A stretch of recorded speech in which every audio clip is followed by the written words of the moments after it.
Okay, so good morning, everyone. Good afternoon, good evening, wherever you are in the world. I, with a few of the people here on the call, are coming from New Zealand, where it's summertime. And it's actually a nice sunny day outside at the moment. Ali here in the top corner is our guest today, and he's coming from the wilds of Scotland. And I don't mean that as that all of Scotland's wild, but he's literally coming from a wild part of Scotland known as Fife, and they're all a bit wild there. It's lovely to see you, Ali. Welcome. Thanks for having me. Very good. So, hey, it's absolutely my pleasure to have you here, Ali. And so, a lot of people are watching this on YouTube. A few people will be here live. But just for people who don't know, I know some of you on the call know Ali, but for people who don't know Ali, I've known Ali for over 20 years now. We were both a lot younger and perhaps a little skinnier back then. Ali and I met in Edinburgh, and I met Ali because I was interested in some of the stuff he's going to talk about today, which is based on the work of Fernando Flores. I won't go into that, but it's called commitment-based management. It's really, really interesting. And for me, I don't feel like I'm an expert in that, but I feel like it's kind of lives inside my head and it's changed the way I do things. And Ali's an expert on that. And we met because I guess Ali was also interested at that stage in ToC and Agile. And we've kind of, since then, sort of done a bit of a brain swap in our knowledge, and I think it's been better for good for both of us. So Ali is don't blush, Ali, but you kind of like my mentor in many respects, and quite often when I think, I don't know what I'll do, I go, what would a grown up do? And then I go, what would Ali do? And sometimes I do something similar to that. I am really. Besides, so, here we go. I'll just mute a few people there. Cool. There we go.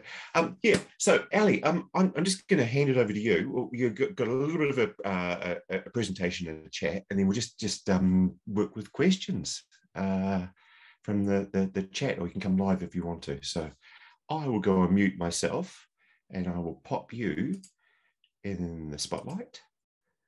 There we go. And cool. Go for it. Well, thanks for the introduction. It does seem like yesterday, but I do know it was 20 years ago, which is a bit frightening in its own right. But anyway, when I was discussing this with Clarke recently, he asked me to think about what agility, what ToC and trust, how it all relates to each other in terms of, I've been in IT now for 30 years, I guess. And it came, I always remember back when Clarke and I first met, we ran a presentation for Agile Scotland, and the title was Programmers Are Humans Too. And I'll come back to the relevance of that as we go through this, just in terms of we are in the people business, and that still comes as a galloping shock to some people, which after all this time is quite amazing. However, we are. In terms of provocation, we came up with this one we were thinking about last week. So IT is really crucial in the digital age, be that serving citizens or allowing organisations to innovate and compete at pace. I stress at pace is one of the key things there.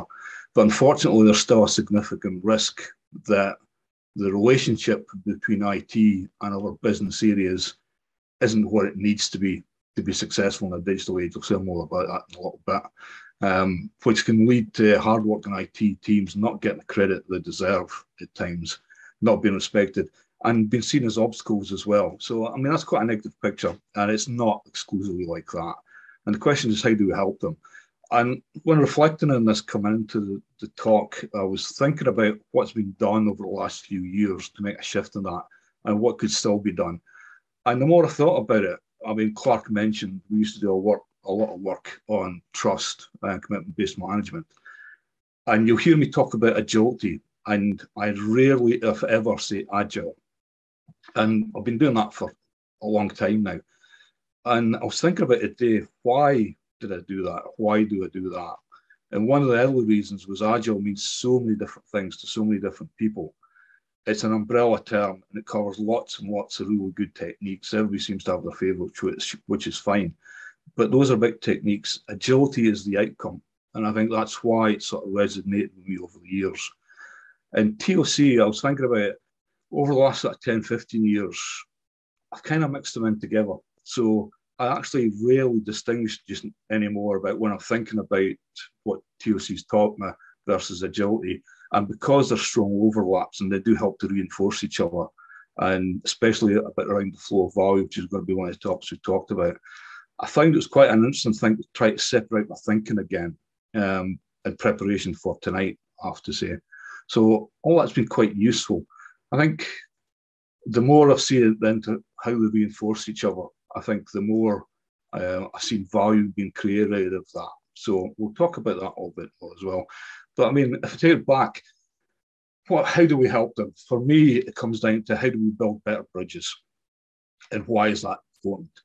So I'll come on to some things that I've been thinking about a lot recently about how we can help people build better bridges into other areas, organizations, why that's important, etc. But a bit of setup, if you allow me to start with. So I don't think anybody would argue that we live in a digital age. And I think it's, if you look at what's happened in response to the pandemic, it depends where you look for your research. It's accelerated between 5 to 7 years what was on the plans in terms of whether it's reaching out to customers, whether it's helping teams work better together with collaborative technologies, whatever the flavour is, there's been a surge in that kind of activities and everybody's been able to see it. And thankful for that to be the case. I can't imagine having to work from home without the kind of technologies we've got nowadays, or the downtime with your favourite streaming service. So I think I don't think anybody would debate that that's actually happened. We can debate whether it's 3 years it's accelerated, we can debate whether it's 7, it's happened. Still remains to be seen how many of that were in the rush to bring things up and live, how much of that was wasted investment will need to be redone. We'll get into that, I guess, over the next few years. Nonetheless, it's happened. The other major trend that I love, because as you can probably see from my background, I'm a geek. And I love technology, but I only love it for what it can do. But exponential technologies have been exploding with possibilities. And one of the things around it, whether it's AI, machine learning, blockchain, 3D printing, cloud, whatever it is, and like I said, insert your favorite here, it's not just these technologies that are coming out. The speed they're coming out, the speed they can reach adoption compared to even 10 years ago is just mind-blowing. And if you think of that from a CIO viewpoint, we always used to talk to stakeholders about technical debt. And one of the things that's, I think, quite surprising is I've been talking to people recently where things that are 5 to 10 years old are classed as technical debt. Whereas if you go back a few years, it was probably 10, 20, 30, 40 years where the technical debt would be classed as. How do you cope with that? How do you get your head around that? How do you explain the ongoing investment it's going to take? And obviously, there are huge opportunities attached to this. And it's not just individual technologies. When they combine to bring possibilities that just don't exist, some of it is just mind-blowing. I mean, I've been looking into quantum computing recently because I find that a fascinating subject. Now, some people tell you it's probably 7 years away from getting to the mainstream, or maybe 5. In reality, nobody knows of guessing because it tends to come in big jumps as they crack some of the engineering problems, but it is coming. But again, that's a huge game changer. How many people are actually thinking about that horizon? So if you've got a background in that, these type of technologies and the difference it can make, you then think about what's happened to customer and citizen expectations. So they're higher than ever. Now, during the pandemic, you could phone up your favorite or go onto the app, get your favorite pizza, order it. I'll tell you when it goes in the oven, tell you when it's coming, and all these kind of things.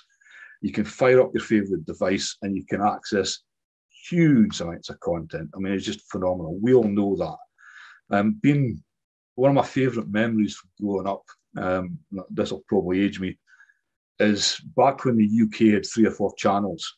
They used to run on a Saturday morning the old sci-fi shows or films from the 50s.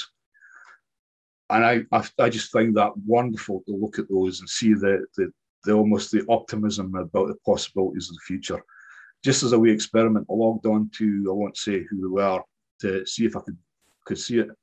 within one of the streaming services. And sure enough, Robinson Crusoe on Mars, all these kind of things, you could actually get them. Now, you had to pay £2.59 in UK money. And being a true Scotsman, of course, at that stage, I decided I wasn't going to be paying that anyway. But the point is, expectations now are huge. And could you imagine what would happen if it was disrupted? So if Netflix went down, the storm that would then hit the Twitterverse or any of the social media platforms would be huge. One of the things is expectations in service are huge now. And consumers and citizens don't care about the underlying complexities. And why should they? They're used to that. They've no idea what groundbreaking things Netflix and their Chaos Monkeys and all the rest of it have had to do to be able to get you that kind of operational resilience. And then the last big trend has been organizational models. And they've been changing. So pre-COVID, this was already happening. And there's lots of different responses to this. And it's all in search of how do you take waste out of the organization? How do you become more innovative? How can you compete at pace? And start to think about where is waste in organizations? Where does it make a really fundamental difference? And you can see all sorts of different things, from Spotify to IBM Andro to all sorts of things, Netflix themselves. Lots of different people experimenting with models. And during COVID, some of that's accelerated, some of it's been more radical. I mean, even in a simple term, co-location of squads, teams, however you want to call them, versus remote working, we've had to adapt and prove that some of these things can work. And it's forced a certain level of trust back, because you had to trust the workforce, whereas maybe you go back 10 years ago, I certainly encountered people that thought that people would just goof off when they were at home. Not anything I'd subscribe to, by the way. And certainly those people have now retired. But that whole thing around, there was no choice. We are all remote now, and you're going to have to find a way of making it work. So it's fascinating, all that's been in the mix. Now, in the organizational models, big tip of hat here to agility, because some of the things we've been working on as IT organizations have now been applied at organizational level. And you can see more of it worldwide, where we're looking to get flat structures and you're looking for autonomy, talking about empowerment at an organizational level, not just for the IT side of it. So all that's really interesting and really sets a picture to say, right, if you're an IT department, it's obvious now we're an IT company, the world is dependent on technology, even more than it ever was. So with that in mind, what are the implications? Uncertainty, pace, complexity. A lot of this technology has an implication around complexity. And there's a growing need for what was already a trend around adaptability, around pace, safety, innovation, and not just managing the value today, but making sure, and this is where it gets tougher, managing value for the future as well. And you can't do that as a single IT department. It's got to be an organizational response. And I think that's one of the huge catalysts around what's happening out there just now. But it does mean that it's an incredibly complex situation that leaders in IT can find themselves in now. So, moving swiftly on, we talked in the setup for this, we talked about agility, ToC, and trust. So I'm going to talk about my experiences in this and how it's evolved my thinking over the years and what we've seen. Clarke's been a part of that journey, both in terms of introducing me to ToC way back in the day in Critical Chain, right through to we've been in multiple ventures together over the interviewing period. Now, trust is hugely central to all of this. And I think it goes back to the stunning revelation. We're all human. Humans build relationships. We develop trust and we erode trust. And that's all central to everything we do. And it can create obvious waste and it can create really dark waste. It's hard to see the complexities behind it. Example, obvious waste, heaps and heaps of rules and regulations. If you've got a policy book, it's that thick that caters for just about every scenario that's ever been happened 10 years ago, 20 years ago, it only ever happened once. It's a fair indication about the lack of trust in an organization and the lack of ability to get real empowerment into it. So there's obvious ways that shows up and there's less obvious ways. And one of the problems we've always found over the years I've talked about trust is it's seen as this kind of ethereal thing. It's hard to get your handle on it. Now there are, and I've got one on the screen there, that's one I came across last year, which I think is quite good. It's been around since 2000. David Meister was the guy who came up with it. And it starts to put a structure in where you can start to think about trust. You can start to think about how agility and ToC helps generate trust and helps build those bridges I was talking about. And if I was going to pick in two things, so you can see it, this formula says trust is generated by a combination of credibility, reliability, intimacy, and there's a thing called self-orientation. Now, the two I'd pick on, because it does tie quite well, is you often hear people say, oh, I trust so-and-so, or I don't trust so-and-so. And actually, when you start to pick that and think about, well, why is that? What do we actually mean by that? And especially bound the statement. So, for example, my wife might trust me to make a cup of tea. She wouldn't trust me to perform brain surgery. Yeah, I know, Clarke. It's a bit of an iffy one, I agree. However, I'll stand by it for now. But start to break it down helps to open up possibilities that you close down with just really blunt statements. And I think this is where ToC especially start to get me in a different way of thinking about things. And if you think about reliability for a minute, what does that actually mean? One of the big factors there is making promises, making commitments, and then actively managing them. And doing that well in the face of either uncertainty or certainty. One of the things that I found really strange when, this is a while ago now, but when the concept of squads started coming in, there was this sort of myth going around that you didn't need to make a commitment because a team could only go as fast as a team could go. And that's true, no dispute of that at all. But if you're sitting in a leadership position, that's not a commitment you can count on, because it doesn't tell you anything. You can't manage stakeholders, you can't manage investors. Now, it's fine to say there's so much uncertainty that we can't actually be definite for X, Y, and Z, but then the commitment must be, how do we go about finding out, how do we get underneath the skin of that uncertainty and bring some certainty to it, which is where the whole thing, the powerful way that MVPs can actually get you start to come to the fore and all the rest of it. So you can see how agility starts to address some of the bigger trust issues in that kind of environment. I think the other thing around, if I take intimacy, that's quite key. So the number of times where you might find that different teams are measured in different ways or don't have a clear sense of purpose between the two, that can really damage the ability to create trust. Both parties can be working with all the best intentions, but if it's not connected, you just generate waste.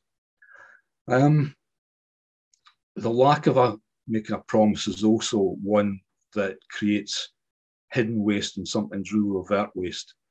So if you don't trust, again, because you're getting a weak commitment or you're not getting the commitment, then you tend to think, right, what else do I need to do? So immediately you've got two courses of action in play, usually overlapping, creating waste. One of them will succeed before the other. So even if you've got a two-horse race, it is incredibly wasteful by doing that, rather than whatever the commitment is, make the commitment, vigorously manage it. And that is a good way of starting to build up the trust. So I think with that in the background, let's talk about the meat of what we're here for tonight. If the goal is to build better bridges, then I've picked out three areas to have a little discussion around or to talk about what it means. And I'm actually going to start with purpose. Now, every organization has a purpose. And to me, it's purpose, it's in the DNA of the organization. It's what they stand for, it's what they believe in, it's what they value. And the starting point for that, I think, has really been helped over the years by things like ToC and by agility, because it's brought conversations to the fore in a really meaningful way. So whether it's a sprint goal for a team, whether it's OKRs that you've cascaded down, those are all really good ways to make sure you embed the purpose of the organization through into what's going to be important at what you do. And it's surprising how easy it is to lose sight of the purpose of an organization, at times, especially if they're under a lot of time pressure or pressure in general to get things done. And if I think about when I was introduced to critical chain, one of the things that's really stuck with me for the last 15, 20 years were network maps. So starting from the outcome and working back through the outcomes to see what you need to do to get to that final outcome, which has a strong attachment to the value. Now, for especially 15 or 20 years ago, that was quite an eye-opener for me in terms of being able to really see and visualize what a good plan can then connect to. It gives you fantastic context to make sure you're doing the right thing. It can speed up decision making. It can get really clear on what activities are value add and not value add. So again, it's a technique from theory of constraints. So I don't use critical chain in its entirety anymore, but I use key elements out of it, matched with agility, and getting a good combination going through those as well. And the other things that we start to think about is thinking about bottlenecks and constraints is a really powerful way, and I'll come on to visualization in a minute, but it's a really powerful way to start to see where you need to put in time and effort and potentially investment. So one of the things that I learned the hard way many, many years ago is if you want pace, you better have good IT engineering. You better have that rigorous backbone that allows people to move at pace with control and the automation that goes as part of that as well. And when one of the jobs I did many years ago, it was quite obvious that there was good capabilities there. What we had to sort out that is the first bottleneck and major constraint before we did anything else. The second wave was then to say, right, now we know we've got good foundations. Let's apply theory of constraints to portfolios. So, and this is where visualization really started to come to the fore, because some of what we were talking about is really counterintuitive. Even today, I sometimes find myself starting 5 things at the same time during the day. And I know that's going to slow everything down. We've got the exercises we can use with leaders that show them within 3 minutes that actually bad multitasking really ups the overall length of time to get things done. And applied at portfolio level, we implemented rules to say we understand the constraints. So here's a number of ones we'll start in flight. Here's the ones that we will mobilize within a given period. And I'm not sure I'll classify it as, I don't know if there's such a thing as pure theory of constraints. What we knew was, we knew with constraints, we knew that the main bottleneck at any point in time started off as engineering, quickly moved to test, which is where we brought in automation to really aid with that. But it also allowed us to start thinking about, well, subject matter experts are always going to have some kind of influence on what we're doing. And that was a main constraint we put in terms of number of projects we'd run in flight at any one time. And it applies as much in the agility side as well. So if you think about a financial services company, you're going to have risk people, you're going to have digital marketing people, you're going to have compliance. You can't put one of those in every single team or squad. It's not cost effective, and they're not going to need it all the time. So then you've got a decision. Do you put it divisional tribe level, or do you put it above that? And as long as you're driving explicit conversations, that can change over time as well. But even thinking about it allows you to then take good decisions. So it brings visibility in a world that's highly, highly uncertain. So that's one of the things I've always loved about theory of constraints, is it brings visibility to decisions. And if you think about it, if you're walking past a team or a squad, you can see their Kanban or Scrum board. You get an immense visual hit immediately about where the bottleneck could be. And it could be because they've got a whole heap of things waiting to be released, in which case you know that you've got an engineering problem. It could be that you're waiting a whole things and sign off on compliance, quite obvious. So you can start to take decisions. And it's where it got really interesting for me, driving into conversations that were uncomfortable with. Take, for example, and this is where I think ToC crosses over a bit with systems thinking. If you've got a team that's 100% utilized, is that good or bad? Now, usually I would say it's bad because they're probably working flat out, which isn't particularly healthy for them anyway. But if you know that you can increase the flow of value, which is where I'll come to in a minute, by adding 2 more people into that, and the upside's huge, then in a discussion with a CIO or with the finance director, you take a bit of fact along to the conversation that it may be seen as a cost, but the upside value could be immense and hugely outpower that. And actually having the fact that moving on from that, if they're 80% utilized, and by the way, utilizations are a really poor metric. But if you build slack into the system, then you've got more ability to respond. And if that's something the organization, if you want adaptability, that's something that should be valued by the organization. So there's quite a lot in there that theory of constraints taught me personally.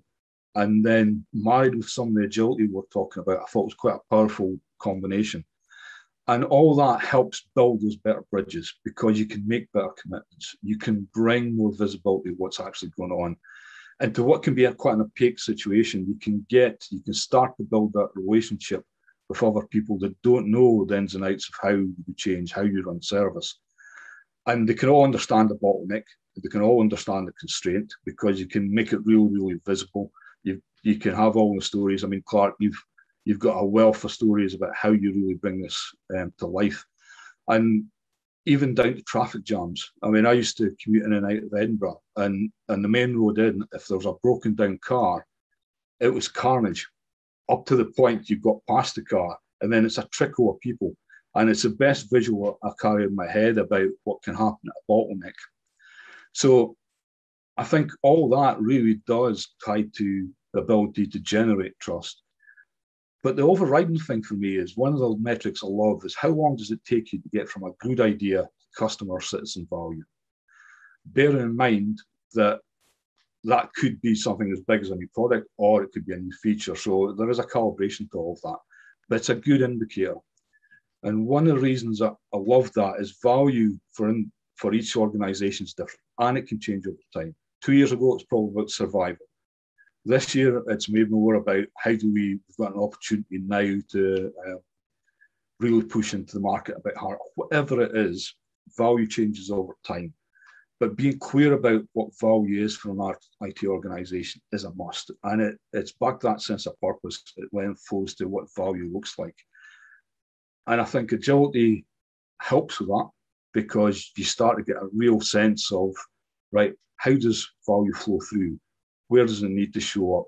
How do we start to work better across the organization boundaries that often exist anyway? And that's where some key roles like product owner and other people really start down their money about how you start to build that bridges even at that kind of level. And the flow of value, how you visualize that, how you start to look for the bottlenecks. If I go back to the team that is 100% utilized, if you can see that that's actually the team, that if you give it 2 more people, we get 50% more throughput. Who doesn't love that as a story? If your organization is full of value out to your citizens and customers, then it starts to bring that alive. Now that translates over to systems thinking, obviously, where the concept there is optimize the whole system and not the individual components. So similar ideas, all good tools to have in the tool bag, gives you a real lens into the value side of it. Not easy to do. One of the things that I love, by the way, and I make no apologies for this, I'm an IT guy. I love IT engineering. My dad's an engineer. My granddad was an engineer. They would claim they're real engineers because they get their hands dirty versus me, which is probably true, but I'm never going to say that to dad. I guess part of that is if you look at things like DevOps, why is DevOps such powerful? Because DevOps, DevSecOps, whatever you want to do, actually starts to bring teams together within IT. So you start to road the application versus infrastructure challenges that you get. It starts to align them over a common sense of value. It helps them start to work together in a way it's more constructive. And it starts to get people worried. Remember I talked about intimacy. They start to worry about shared concerns rather than we've done the development, we're chucking over a wall now, it's going live and you're going to have to worry about it, which I know is, it's going back 10 years since I saw some of that kind of thing. And there's lots of techniques built in that start to help that. But if you put a theory of constraints lens over it as well, if your constraint is your ability to release, then that's where DevSecOps really come into the fore to really move that on, bring the right levels of automation, start to generate trust within the IT department itself. And once you've got that, it starts to show through into other areas as well. So again, it helps to build bridges. Language. Now, that may seem a strange one to have on here, but all action in the world happens through language. So it won't happen unless somebody asks it to happen. You can create spaces for action that didn't exist. I mean, the one we always quote is JFK. when he stood up and declared he was going to put a man in the moon, bring them back again. The second one, I think, was a surprise to some people. Well, I don't know see why it was, but anyway, maybe that's just one of those urban myths. But there's a whole world of possibilities opened up at that point that didn't exist. And I think that's one of the areas where you start to see trust really start to flourish, where you need to pay real attention to language. So one of my real bugbears, the business and IT. I've lost count the amount of times I've heard it. And my hackles rise when I do, because immediately you start to build barriers, and it leads to all sorts of consequences. Over the years, I've heard Fortress IT, Abominable No Men. If you just even look at, it's not a program I ever watched, but I happened to stumble across a clip from the IT Crowd, a UK program on YouTube. And of course, it all the usual things about, just reboot and that'll sort it out. And it was quite, it's a comedy, but it's actually quite derogatory. So language does contribute to how you build or erode trust. So putting ourselves apart by saying the business and IT doesn't help. Last time I looked at any organization I worked for, I was part of the organization and not just part of an IT function. So language is hugely important to it. If I've lost track of the complex language that we use, and I'm still guilty of it, we've got languages of our own that our technical architect friends can trot it out by the bucket load. My Twitter feed right now is full of stuff around the AI and machine learning. Again, they've got a whole new lexicon to learn. And I get it. But what we need to do is take responsibility for building those bridges by making it understandable and making it relatable. And that can be really innovative. One of the last things, one of my previous roles quite recently was working with for my digital teams, and they had some tremendous people, real clever creatives, and great ideas about how you start to drive better adoption from what's happening, and how do you get more innovative around engagement, especially working remotely, especially when you're working with lots of different partners outside an organization. And a lot of that's down to making sure that it's understandable and find creative ways of doing it. And there's a whole world of things you can do around this. There's a lady that was coaching me for a while who remains one of the most astonishing people and wise people I've ever met. And when I started working with her, I was in full-blown rant mode, feeling pretty good about going full rant mode. And she held the mirror up and said to me, the only person you can change is you. And it was exactly what I didn't want to hear and exactly what I needed to hear at that point in time. And it's true. So we have to take our own medicine here and make sure that we talk in a way that people can relate to and translate in a way they can understand. We cannot build trust if we can't be understood. It's simple and self-evident. So language to me is really, really important. And the more we can talk in a common language about purpose, about value, it aids all of that. The more we can bring visuals to the party, and it really helps to get the language out of the way as a barrier and how to start to build that floor, show the intimacy, show that we've got shared concerns. Hugely important. I'm a Scotsman. My accent can slip back into bucking really easily. So when I get excited, I've got to work really hard to make sure that I'm still understandable. Everybody's going to have their own variation of that. So you put those together, and I think that's good ways to start to build better bridges between IT and other areas and partner organizations, however you want to look at it, by explicitly thinking about what builds trust, what degrades trust. Bear in mind, it's never static, it moves over time. So even right now, if you're an organization that's tremendously well embedded and you get on really, really well, you've got to keep working at it. Go back to the digital age. This stuff's moving so fast that you've got to keep working to make sure that we understand how value is created. We understand how to deliver that value. We can always look to see where the bottlenecks are showing through. One last thing, if you'll permit me, in critical chain. One of the things I loved was buffers. And one of the things I loved was the rate of penetration into buffer as a good indicator about where real progress was at. Now, like any other metrics, you could be really careful with that. But I found that a really powerful way. But if you think about it as well, it needed to be explained really carefully. what was the difference between that and contingency? Well, buffer, you intend to use it. Contingency is there predominantly against either known unknowns, or you probably do know that something's going to come along and you've got to protect yourself against it. So again, building the bridge where you can bring that concept across and really get it understood by FDs, CEOs, or whatever is hugely important. One of the things I think that the agility movement didn't do particularly well in the early days was treat it as it's wholly within IT. And by the way, if I'm in a team and we're running and doing as best we can, then the rest of this doesn't matter. It does matter. You can play a huge role in building those bridges. Like I mentioned, product owners. It's a really hard gig, but they've got a key role in this. If you're a BA, ideally placed, you're going to understand the business really well. You can really start to build those bridges at the same time. So last slide. How can we build better bridges? And I was thinking about, hopefully some of that made sense, but the world is still experimenting. And what I find fascinating is what's going to happen with some of this.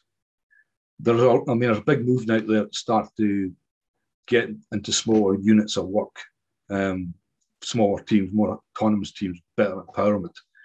I think ToC and agility can really, really help with that by applying those concepts. I just don't know where some of this is going. I don't think anybody does. There's so much happening out there.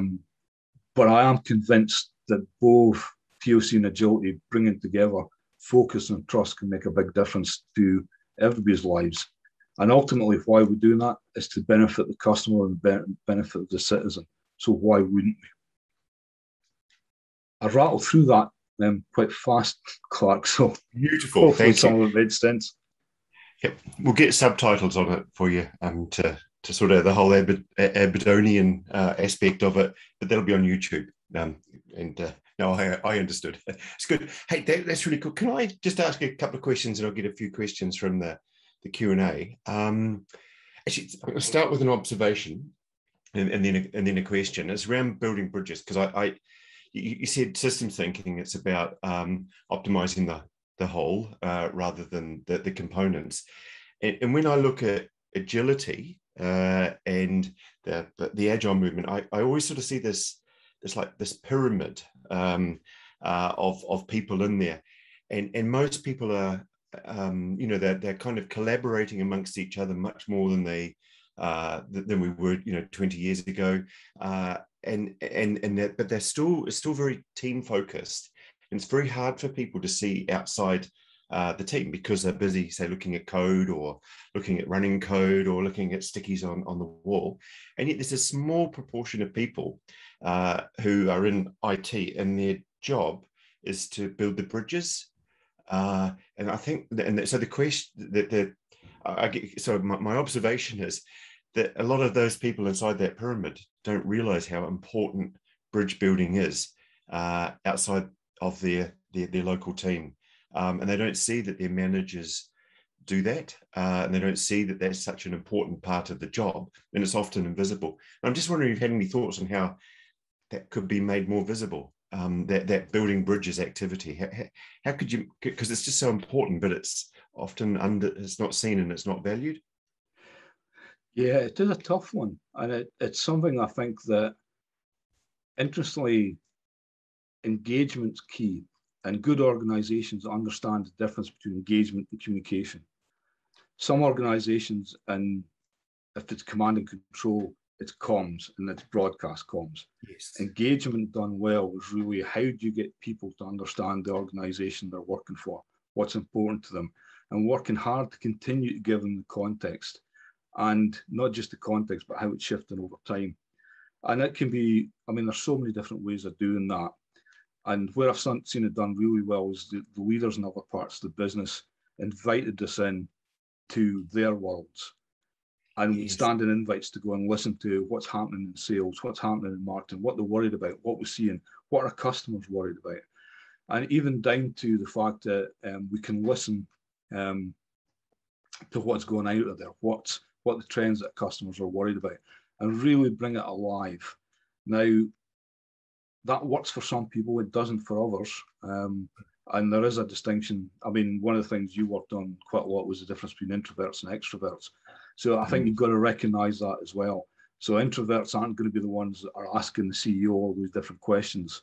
But there's still technologies out there where you can actually interact with that. You can ask questions anonymously, and good organizations are really open to that. Yeah. And answering it. I mean, what some of the organizations we work for, you could ask anything, and if they could give an answer, they would. If they couldn't, they'd go and get you one. And I think those kind of things all show a willingness to say, it's not like we want to put you in a corner and just do what you're told within the data centers or whatever. It is about really bringing that together. And I've worked for some organizations where they've been really positive about it and really want to do it. And I think that makes it a damn sight easier. It's more difficult where that doesn't exist to some degree, in which case I still think there's lots of things you can do. And it's back to building better bridges. There's a lot we can do for ourselves. Whether that's, I mean, one of the things we've done is we've run plays where we've used actors from IT, from our teams, to demonstrate complex ideas around architectures, for example. And it's a really fun way of doing it that starts to get these concepts out. So we start to reach out, and it's often reciprocated. As soon as you start doing that, it starts to come back towards you. But you're right. I mean, when your head's down into delivery, it's really hard. But that's where I think product owners can continue to bring it alive by even running. I mean, you do show and tells in terms of here's what we've done, but also do regular views about here's what's happening out there and help the teams engage with why what they're doing is important. So there's a whole world of different things we can do, but it takes time, takes effort, and it takes leadership to get committed into it. And it's got to be something that's actually, like you're saying here, it's got to be actually a choice that you do it. It's actually got to be, hey, this is what building bridges is important. It's not just something that happens accidentally, or some people do it, some people don't. Yeah, okay, that's cool. So if anyone's got any questions and they want to either come on and chat if you're brave enough, or just pop something in the chat here. I've got one here from Jenny, who's in Paris. She asks, is there an equivalent term to DevOps for sales and service? And I thought, given what your current day job and your previous day jobs, that's a very good question. Yeah, it's. I think that if you strip back what DevOps is, it's the application of, for me, it's the application of insight and automation into a way that can generate value, which sounds a bit consultancy, that answer, doesn't it? What I mean by that. So ongoing DevOps, you automate tasks that we know don't get added value by humans and free people up to go and do value-added work.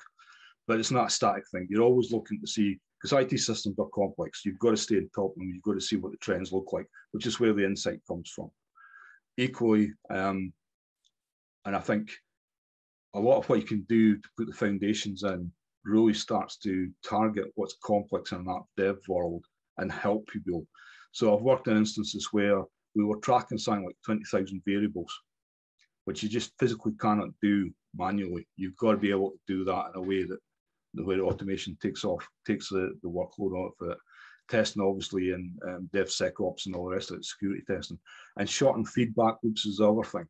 So some of the core concepts, I think, do apply to sales and to marketing. Interestingly, even down to the fact that if you identify what your constraint is, there's usually something you can do about it. And even if there aren't, at least you've got ideas about how you can take some of the frustration away from what's going on. I'm trying to think of a good example, actually. I guess from a sales viewpoint, being certainly from the type of work that I do, being really clear about where the value is to the customers, hugely important. But one of the things I always find fascinating is once you get a sense and you involve the customers in the sales cycle and marketing to drive what's going on, and then being able to back that up by deliveries that can delight and wow through, whether it's the customer experience part of that, which is still underrated, unfortunately, whether it's accessibility, which again is underrated. That starts to build the rapport back. So, simple thing, if one of your customers say, I'd really love that feature, and the salespeople, usually at the front end of that, can see these kind of things real time. If there's an opportunity then to say, well, we think it's there, could we actually do that? And then delight the customer by doing that within days, provided you've got the continuous integration community development to be able to do that kind of thing, which takes you back to having good IT engineering. Then these kind of things start to get that flow of insight working really, really well. I'd still come back. I mean, it's really contextual, these things, but the basic underlying principles about looking for waste, looking at how you can generate trust with the customer, and sometimes there's tension between sales and marketing for lots of good reasons, how you can start to align that around those kind of things we just talked about, which, I mean, there's so many powerful ways now to deliver software fast that allows customers to play around with it to see if it's valuable or not. There are other areas where you can't. I mean, I'd spent a lot of time, as you did, working in pensions. Those products exist for 30, 40 years. If you build it, you're going to have to maintain it. So, but even then, there's things you can do with it as well. So, yeah, it's a fascinating subject. I mean, working with digital marketing especially is just a brilliant, brilliant subject nowadays. And the kind of all the really clever things we're starting to see come through about customer identity management, working in the unauthenticated space, the whole reason that passwords are going to die, all these kind of things, and blurring the lines between authenticated space and the non-authenticated space, and allowing trust models to develop into that. Fascinating. And again, I don't know the answer to this. I'd be interested to see where theory of constraints starts to really add value into that. I'm starting to haver now, Clarke, but I'm not sure I really answered the question. But while you were talking, it reminded me of a session thing that we did with Agile Scotland way back, I think probably 15 years ago. We ran it through the company that you were then the managing director of, whose name I won't mention. I'm not sure that they're still there.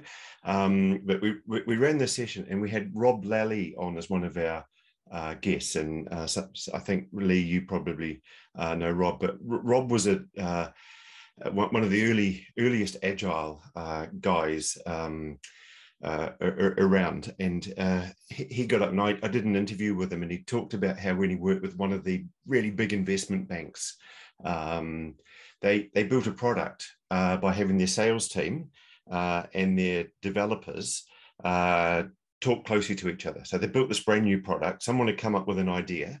I guess you call them a product owner nowadays. They've come up with an idea, and they went out and they went and talked to their customers to see if they could sell it. And they said, and they just had this really interesting loop that emerged over time that Rob described, is that the product owner, the effectively the salesperson, will go out to the customer and say, oh, we've got this idea, would this be any use to you? Because we've got the development team, they're about to start looking at this.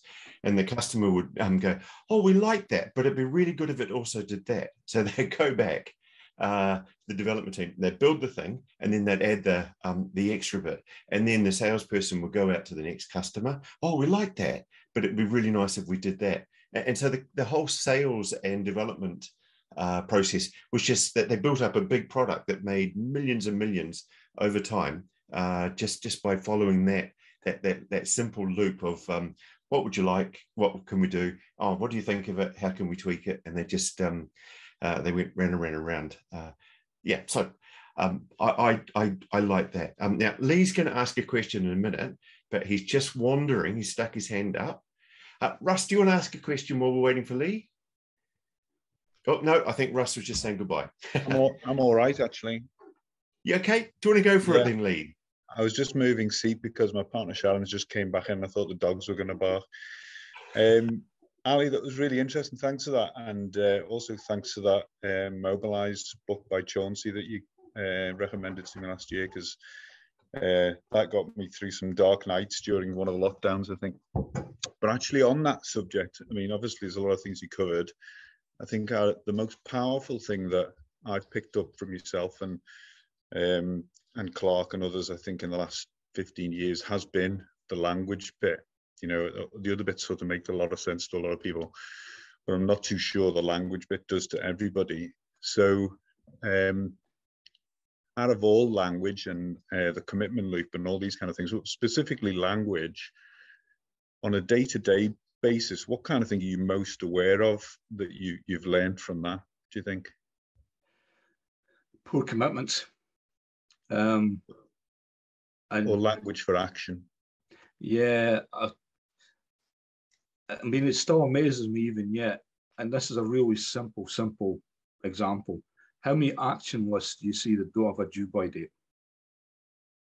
So to me, that's a poor commitment because you're not actually committed to do it in any time frame. You'll just do it when, and because you haven't negotiated that, whoever's waiting for it, you don't know if what you're doing is going to be acceptable or not. And if it's not, and you don't have the explicit conversation, are they away doing something else just in case? Back to the example of waste. So it shows up at a really basic level around, and it's still astonishing even nowadays in 2022 that I still can see action lists that don't have due by dates on them. Less now than there would have been, but certainly that. I think the other thing is not making the commitment. And I think sometimes it's driven by fear because things are really uncertain and we just don't know. And I think that's been something I've seen a lot over the years, and it's really understandable because we're actually human, and because the world has moved so phenomenally, and the pace has gone. I mean, 5-year plans. I mean, seriously, do we really know what's going to happen in 5 years? Finance directors love to think we can, but we really don't. So that whole concept. But then it brings you back, and there's so much more powerful techniques around than there were. So just picking up on what Clarke said, one of the things I've loved is the Google Sprint methodology, where they've now got quite a rigorous, and the book's sitting somewhere behind me, they've got quite a good process you can pick off. You've got the checklist to help you and all the rest of it. And all geared towards how do you find really low-cost ways to find out what's important to customers and what's not, and not necessarily build them. And they've got some great examples of the book, which I just loved, I have to say. And having that, and that takes you to what's needed for that's a different type of leadership, a different type of mindset, which isn't easy. But I do think those kind of things can make a huge difference. And I think language, you're right. I mean, action happens through the world, through language. And where you stay really tight to that, you can drive it really effectively. I don't want to get into a discussion around a commitment loop tonight. That would be a whole other couple of hours going through all that. But I wouldn't underestimate the impact that can have, either creating trust or losing trust. Even small things. I mean, it's the small things that can make a difference. If you're going to give somebody a lift to the airport and you do it, that's great. If you actually think, right, I'll just say yes just now, but actually there's a fair chance that means get over and I'm not going to do it, then tell the person, decline it up front, say no. It's okay. We've got this aversion to saying no, certainly in the UK, which has been prevalent forever. And actually, it's a valid response to somebody asking you to do something. Just say no, because it allows them then to go and take early action and get another, or order an Uber, or get a taxi, or get one of the famous Edinburgh trams that cost an absolute fortune. So it's tight. I mean, it is a whole subject area in its own right. Lee, you're quite right. Can I sneak in there, Ali? Because I think there's something that other people might not be hearing that's in our minds, because you've indoctrinated us into the way of the loop. And so the first thing is, can you come back sometime, do a session on the loop? Yeah, certainly. Excellent. Now there you go. The reason I'm laughing is my wife hates it because I use her as an example, and she's got fed up with it over the years. So you've just made a commitment there. You could have said no. And I did put you on the spot, which was a little bit awkward. But we'll just assume that's going to happen. I think the thing that was really interesting is that there's a difference between being forced to make a commitment, and you go, yeah, I'll do it, versus having the discussion and the preparation that comes up to it, and the thought and the trusted conversations, so that you actually go through the process of making a commitment before you actually make it. And that for me was there's two diagrams I use most when I'm doing mentoring stuff. One is the trust diagram that you've mentioned there, and the other is the loop. And I talk through stuff, and when people realize that you build trust by making commitments that are mutually beneficial and that you can actually keep, but you don't make them until you've actually had a conversation, that changes things enormously, and it allows them to act in a different way. But I think that's something that's it's not obvious. It never was until I learned the step by step of it, and I'd love for you to do that sometime. Yeah, I mean, it's universal as well, and it's been around for an awful long time, which is the other thing I think that stood the test of time. What I'd also say, uncertainty has been a big topic for a long time for me. How do you respond effectively in a world that is so uncertain? And I think that's where agility and ToC, I think, has really got a strong role to play going forward, because it does help drive the right conversations with the right people at the right time. It creates a space for authentic conversations about, I don't know, but I'm going to go and find out. Yeah. More the agility side of it than ToC, I think, but ToC really comes to its fore when it comes to execution for me. And really starts to, I mean, if you look at a finance director, is always going to be worried about, am I getting good value for money out of this? So is the CEO. And I think that's where ToC can really starts to help them visualize the yes or no of that, because it's really, unfortunately, I think IT still nowadays is seen as a cost center, not as a value center. And that's one of the big shifts we've got to help enable. And I think agility and ToC are two of the key mechanisms to do that. Now, I would say that because I've believed that for a long time now, but I truly believe that to be the case. And the other thing is, I think way back when we did that, developers are people too. I think I offended most of the audience, because I said back then the agility that was around at the time did it by accident, not by design. And I said it deliberately to be a bit provocative, because it's not quite as black and white as that. But I actually think it's moved on so much. We've now got people that talk about creating psychological safety. We've now got people that talk about the difference between introverts and extroverts and bringing them together. Yourself being the first one I heard ever talk about that kind of thing. We hear about people talking about radical candor and not fudging things along, whether that's good or bad. I think there's good elements to all that. And all of that, actually, one of the things it does is start to help to create trust. We just never talk about it in that way, but it does. If you're creating psychological safety, you're bringing trust to the team. You're giving them a space for them to be themselves and to work better together and to be authentic. At the end of the day, we don't switch off when we walk through the virtual door. And that's true of any organization. So we are human. Yeah. There may be some people that argue against it as far as I'm concerned, but we are. Indeed. I love the idea. You keep mentioning making things visible, and I really wish that systems thinking was actually called systems seeing, because so much of it about seeing things that you couldn't see before, and making it visible so you can actually discuss it. But it's not. It's called system thinking. Maybe we need two disciplines. If you think back all those years ago when you gave me a copy of the goal, and one of the things it talked about was looking at the queues and looking for where the work in progress was sort of stacking up. And it's the flow of value to me is a real good analogy as well. If you can see the queues, whether it's on a Kanban board or whatever, you start to get, even if you can't, because these are complex systems, and I've always struggled to see, right, are we sure that's really the bottleneck? And the answer is sometimes it might have been, sometimes it wasn't, but we still took good action based on what we're seeing. I think that's where it really resonated, because you can get a visual of what's going on. If you see that the number of defects in the backlog's growing, you know there's something that needs to be explored and those kind of things. So some of the core theories and some of the core beliefs behind ToC make a big difference to when you're starting to look at flow of value from a service or from a change perspective. Yeah. Well, lovely. I think we've just come up to the end of the hour. So how about we wrap it up here? And I did hear you commit to doing a session on the loop at some time in the future. I didn't get a date on it. We'll come back to that at some time. But could we just, in the chat there, just a quick thank you to Ali. And then as I ask everyone to leave, I'll ask you to hang around for just a minute longer, Ali.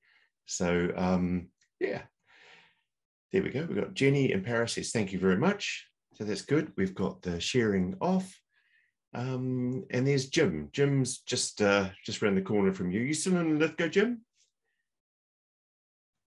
I am indeed, yes. I was just typing thanks, so I'll just say it instead. Thank you very much. That's good. Thank Enjoyed you. that. Thanks very much. Alrighty. Okay.